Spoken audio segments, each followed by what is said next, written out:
8505 micro observer রাজ্য দেবে, কিন্তু সেই মাইক্রো অবজারভারের বিষয়ে বেশ কিছু তথ্য প্রয়োজন, যেসব তথ্য চেয়ে পাঠাচ্ছে নির্বাচন কমিশন। আমার কাছে সোমরাজ রয়েছে। সোমরাজ, কোন কোন তথ্য কি কি জানতে চাইছে নির্বাচন কমিশন এই মাইক্রো অবজারভারের বিষয়ে?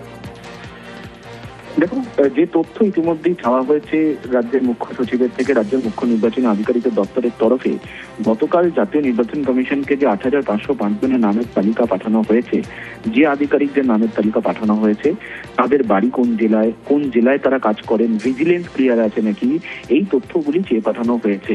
রাজ্যের মুখ্য সচিবকে চিঠি দিয়েছিলেন রাজ্যের মুখ্য নির্বাচনী আধিকারিকের দপ্তর, এবং নবান্ন সেই চিঠি পাওয়ার পরই বিভিন্ন জেলা শাসকদের নির্দেশ দেয় যে তথ্য নির্বাচন কমিশন চাইছে সেই তথ্যগুলি অবিলম্বে পাঠাতে। কারণ বিভিন্ন জেলা থেকেই যে আধিকারিকদের নিয়োগ করা হয়েছে, যে নাম পাঠানো হয়েছে 8505 জনের, তাদের যে তথ্যগুলি চাওয়া হয়েছে সেগুলি যাতে দ্রুত দেওয়া হয়। আজ দুপুরের মধ্যেই এই তথ্য জেলা শাসকদের দেওয়ার নির্দেশ দেয় নবান্ন, এবং তারপরেই জেলা শাসকরা এই তথ্য ইতিমধ্যেই পাঠাতে শুরু করেছেন নবান্ন সেই তথ্য পাওয়ার পরেই নির্বাচন কমিশনকে পাঠিয়ে দেবে। অর্থাৎ যে 8505 জনের নামের তালিকা ইতিমধ্যেই পাঠানো হয়েছে দপ্তর ধরে, এবং গ্রুপ বি পদে তারা চাকরি করেন বলে নবান্নের তরফে দাবি করা হয়েছে, তাদের বাড়ি কোন জেলায় তারা কাজ করেন এবং ভিজিলেন্স ক্লিয়ার রয়েছে নাকি, এই সংক্রান্ত তথ্য নির্বাচন কমিশনে পাঠিয়ে দেবে প্রত্যেকটি জেলা শাসক তথা ডিস্ট্রিক্ট ইলেকশন অফিসারের থেকে সেই রিপোর্টগুলি আসার পরই।